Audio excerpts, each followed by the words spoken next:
Hi everyone, this is Dave from the POGO RI Discord. Just wanted to go over some of the explanations on CP and IV of a Pokemon. I know there are a lot of people in the community that had questions about this, and I'm surprised to see a lot of people don't know too much about it even after a year, and considering how important it is for your team. For your Pokemon team, it's definitely worth looking into. So let me go by and explain sort of the start of where how CP is important. So CP, what it is basically, is a sort of combination of the Pokemon's hidden base stats, IVs, and level. It's what it's what dictates this CP. So the higher the better, of course. But remember, just because that Alakazam you caught was a higher CP than your old one, it doesn't necessarily mean it's stronger. It might be a level higher or more powered up, but there's a combination of different things that make Pokemon better than others, or the same Pokemon better than another of its kind. So let's talk about the base stats and why CP doesn't necessarily mean it's a better Pokemon if it has higher CP than another. So for example, Alakazam, like I said, has a base attack of 271, which is actually the second highest attack in the game, believe it or not. His max CP is 2887 at, if you're level 40 and you max him out. That's at 100 IV. And I'll explain what IV is later. Now, if you look at someone like Snorlax, whose max CP is 3355 compared to the 2887 that Alakazam is, it's way higher than Alakazam is, but let me explain why it doesn't really make him any better of an attacker. So each Pokemon has base stats, and some are just a lot higher than others. Snorlax's base attack is only 190, which is 81 base attack less than Alakazam's, so that's a lot less. The advantage that Snorlax has is his health, so or max HP, which is extremely high compared to Alakazam. So he's very tanky. You can leave him in gyms. He's really good for that. Then there's weaknesses, vulnerabilities, etc. that come into play that can decrease or multiply depending on who you're attacking. Also the types of moves you have as well. There's a lot of really goes into maximizing your damage than just CP. You can find more on the website too, on pokedave.com. I'll be updating it, as often as possible. Now, the only way Alakazam is viable, though, for raid fights, really, in battling, that is he's a lot squishier than Snorlax by a long run. So you'll need to make sure you dodge larger attacks to keep him out longer, which will obviously make him more effective. Because after all, his high attack won't get him anywhere once he's dead. So if you find that you're someone that hasn't gotten the dodge thing down very well, maybe using a tankier Pokemon is a better idea for you. Some people say that CP is irrelevant in a lot of ways, and they kind of wish it was removed from the game. But CP really just shows how much the Pokemon has been powered up before it kind of reaches its max stats.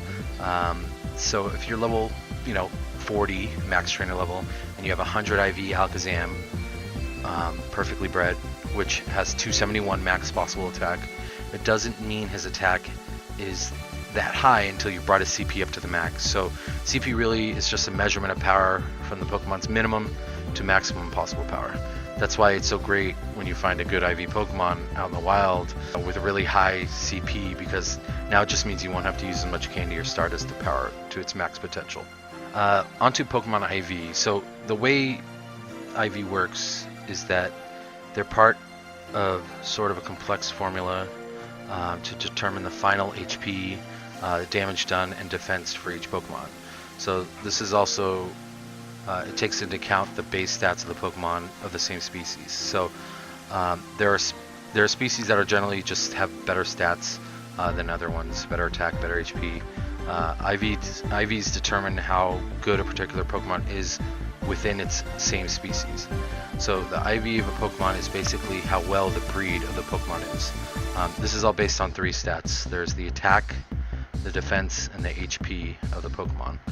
So these are hidden stats that every Pokemon has, and each stat is calculated from a minimum of 0 and a maximum of 15. The best way to check IVs is through third-party apps, preferably one that doesn't require you to log in to your account, because some people say it could get you soft banned. So the best app I found so far was PokeGenie, POKEGENIE, which is available for iOS and Android. The best way you can do this is you take a screenshot of that Pokemon you want to appraise.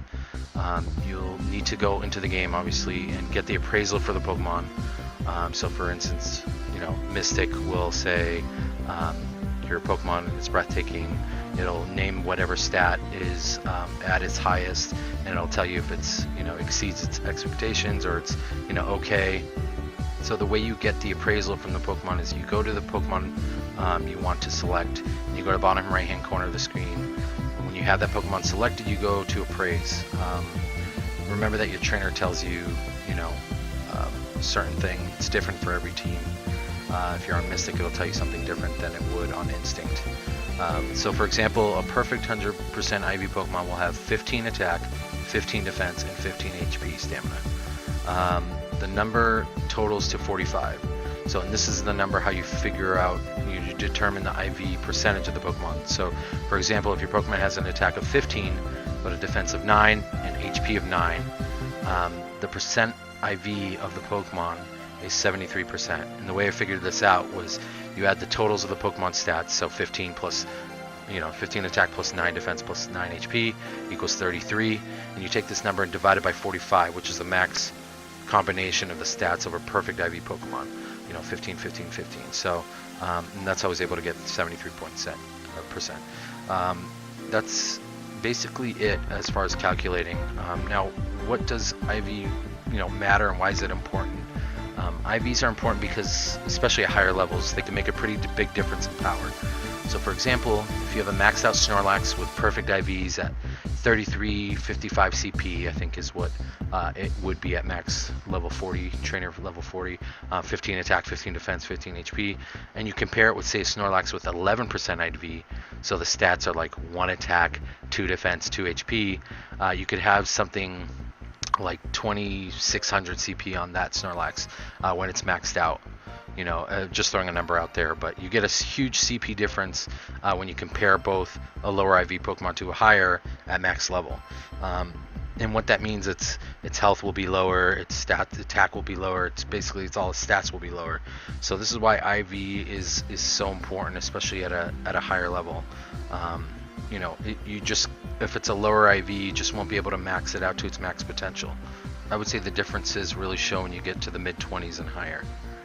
So that basically explains IV and CP and how they work together and why it's so important to get good IV Pokemon. Of course, if you catch a really good IV Pokemon out in the wild, but its CP's so low, unfortunately, it's going to take more dust and more candy to level it up. That's why really the best case scenario is you get a high CP Pokemon with a really good IVs. It would be almost ready to fight right away. So that's it for me, guys. If you have any questions, you can hit me up on Discord, or you can check out the site, pokedave.com. I'll try to keep everything updated there. All right, have a good night.